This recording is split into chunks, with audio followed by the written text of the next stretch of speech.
आप सभी का शारदा दृष्टि ज्ञान चैनल में हार्दिक स्वागत है। इस वीडियो में बात करने वाली निर्जला एकादशी के बारे में संपूर्ण जानकारी, साथ में आपको बताएंगे कुछ ऐसे अचूक उपाय जो आपको उसी दिन जरूर करना चाहिए। इसलिए महायोग टीवी चैनल की इस वीडियो को अंत तक जरूर देखें। हर वर्ष ज्येष्ठ माह के शुक्ल पक्ष की दशमी तिथि के अगले दिन निर्जला एकादशी मनाई जाती है। धार्मिक मत है कि जगत के पालनहार भगवान विष्णु की पूजा करने से साधक की सभी मनोकामनाएं पूर्ण होती हैं, साथ ही सभी एकादशियों के समतुल्य फल प्राप्त होता है। आता साधक श्रद्धा भाव से भगवान विष्णु एवं मां लक्ष्मी की पूजा उपासना करते हैं। हर वर्ष ज्येष्ठ माह के शुक्ल पक्ष की एकादशी तिथि को निर्जला एकादशी मनाई जाती है। इसी भीम से एकादशी या भीम एकादशी भी कहा जाता है। यह पर्व जगत के पालनहार भगवान विष्णु को समर्पित होता है। इस दिन भगवान विष्णु संग मां लक्ष्मी की पूजा की जाती है, साथ ही उनके निमित्त व्रत उपवास रखा जाता है।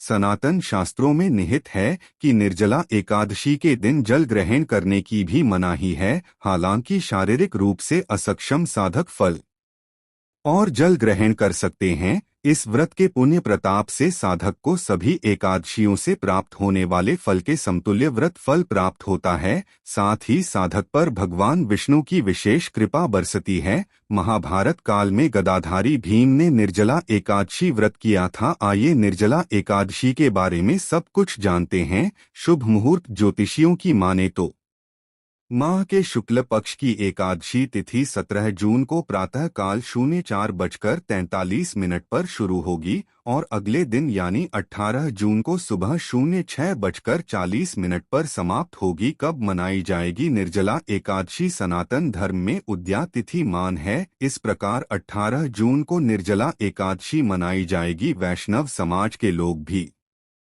18 जून को ही निर्जला एकादशी मनाएंगे। यह पर्व गंगा दशहरा के 1 या 2 दिन के अंतर पर मनाया जाता है। इस दिन दुर्लभ शिव योग का निर्माण हो रहा है। शिव योग देर रात 09:39 तक है। इसके बाद सिद्ध योग का संयोग बन रहा है। पारण समय साधक 19 जून को सुबह 05:30 से लेकर सुबह 08:28 के मध्य स्नान ध्यान पूजा पाठ कर पारण कर सकते हैं। पारण यानी व्रत तोड़ने से पहले अन्न और धन का दान अवश्य करें। आप अपनी आर्थिक स्थिति के अनुसार दान पुण्य कर सकते हैं। पूजा विधि ज्येष्ठ माह के शुक्ल पक्ष की एकादशी तिथि को ब्रह्मा बेला में उठे। इस समय सबसे पहले जगत के पालनहार भगवान विष्णु और मां लक्ष्मी को प्रणाम कर इसके बाद दिन की शुरुआत करें। घर की अच्छे तरीके से साफ सफाई करें और गंगाजल छिड़ककर घर को शुद्ध करें। दैनिक कार्यों से निवृत्त होने के बाद गंगाजल युक्त पानी से स्नान करें। इस समय आचमन कर पीले रंग का वस्त्र धारण करें। अब सबसे पहले भगवान भास्कर को जल का अर्घ्य दें। इसके बाद पूजागृह में पंचोपचार विधि विधान से भगवान विष्णु की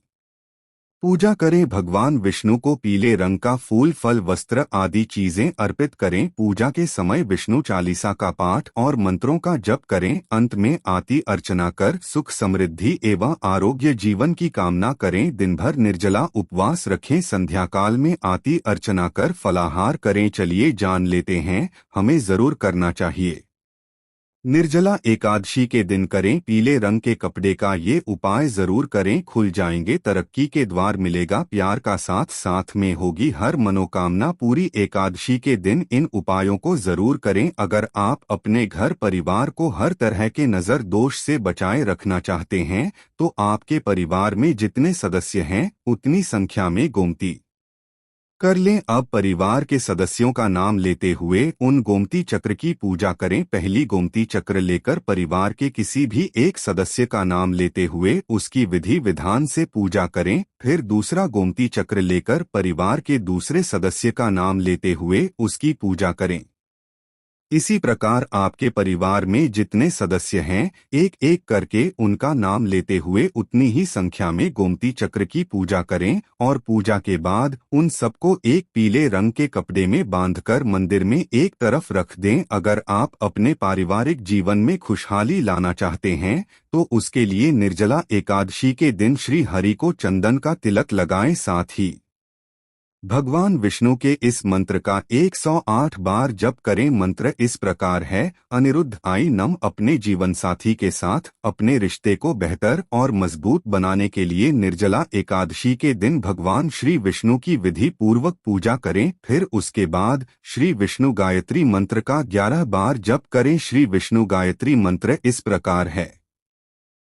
एनाराय विद्महे वासुदेवाय धीमहि तन्नो विष्णु प्रचोदयात्। अगर आप किसी को अपनी तरफ आकर्षित करना चाहते हैं तो निर्जला एकादशी के दिन किसी पीले रंग के कपड़े पर चमकीला गोता लगाकर उस पर थोड़ी सी खुशबू लगाकर श्री विष्णु जी को चढ़ाएं और भगवान के चरणों को छूकर प्रणाम करें। अगर आपकी कोई विशेष इच्छा है जिसे आप जल्द से जल्द पूरी करना चाहते हैं तो निर्जला एकादशी के दिन एक चंदन की खुशबू वाली धूप बत्ती भगवान विष्णु के आगे जलाएं और भगवान की इस मंत्र का 108 बार जप करें। मंत्र है अप्रतिम 9। हम अपने जीवन में उन्नति पाने के लिए निर्जला एकादशी के दिन अपने स्नान के बाद कोई साफ सुथरा पीले रंग का कपड़ा पहने। अगर आपके पास पीले रंग का कपड़ा न हो तो कोई पीले रंग का रुमाल या अन्य कोई पीले रंग का छोटा सा कपड़ा लेकर निर्जला एकादशी के दिन पूरा दिन अपने पास रखें। अगर आपके बच्चे का मन पढ़ाई में नहीं लगता है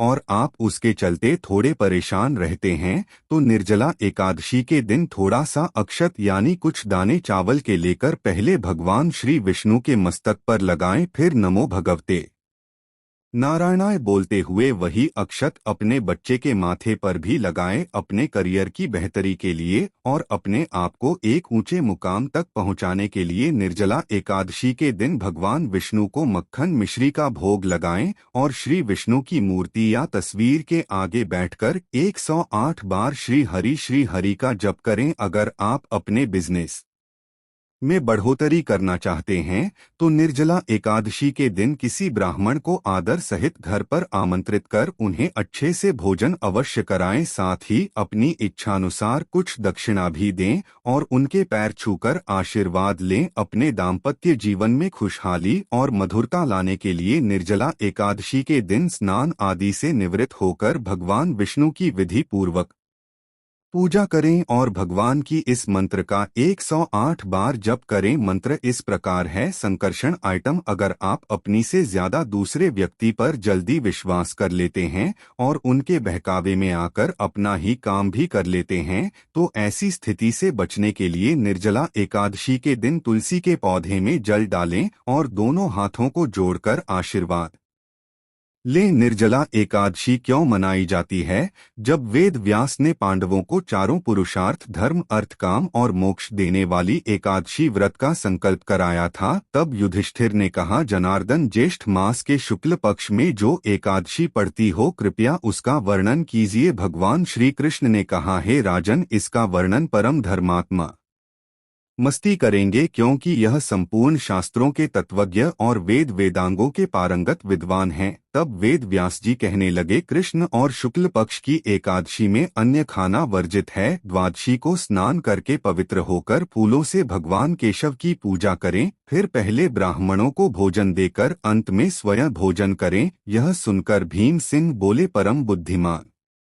पितामह मेरी उत्तम बात सुनिए। राजा युधिष्ठिर माता कुंती द्रौपदी अर्जुन नकुल और सहदेव एकादशी को कभी भोजन नहीं करते तथा मुझसे भी हमेशा यही कहते हैं कि भीमसेनी एकादशी को तुम भी न खाया करो परंतु मैं उन लोगों से यही कहता हूँ कि मुझे भूख नहीं सही जाएगी। भीम सिंह की बात सुनकर व्यास जी ने कहा यदि तुमने को दूषित समझते हो और तुम्हें स्वर्ग लोक की प्राप्ति अभीष्ट है और तो दोनों पक्षों की एकादशी के दिन भोजन नहीं करना। भीम बोली माह बुद्धिमान पितामह ने आपके सामने सच कहता हूँ मुझसे एक बार भोजन करके भी रख नहीं किया जा सकता तो फिर उपवास करके मैं कैसे रह सकता हूँ। मेरे उधर में वृक नामक अग्नि सदा प्रज्वलित रहती है।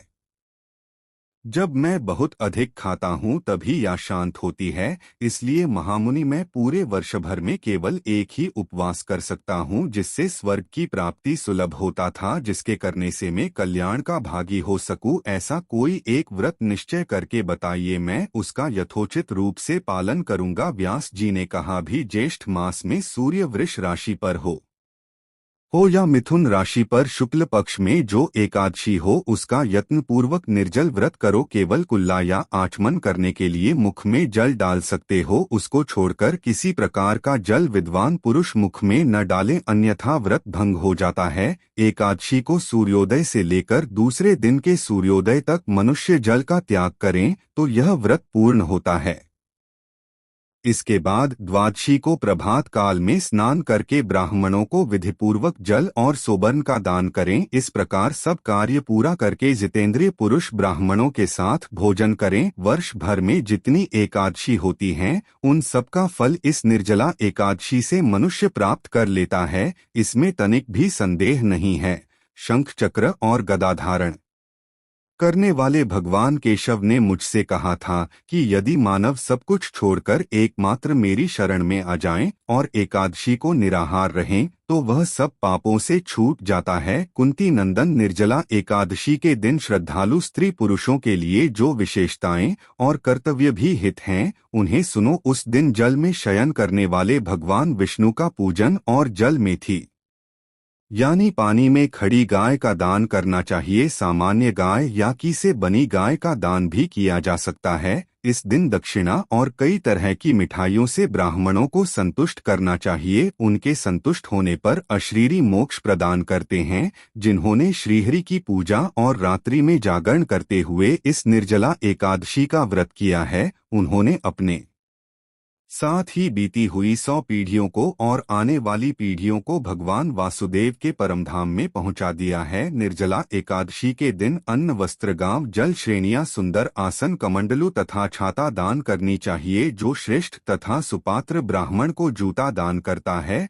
वह सोनी के विमान पर बैठकर स्वर्ग लोक में प्रतिष्ठित हो आता है। जो इस एकादशी की महिमा को भक्तिपूर्वक सुनता अथवा उसका वर्णन करता है, वह स्वर्ग लोक में जाता है। चतुर्दशी युक्त अमावस्या को सूर्य ग्रहण के समय साथ करके मनुष्य जिस फल को प्राप्त करता है, वही फल इस कथा को सुनने से भी मिलता है। भीमसेन ज्येष्ठ मास में शुक्ल पक्ष की एकादशी होती है, उसका निर्जल व्रत करना चाहिए।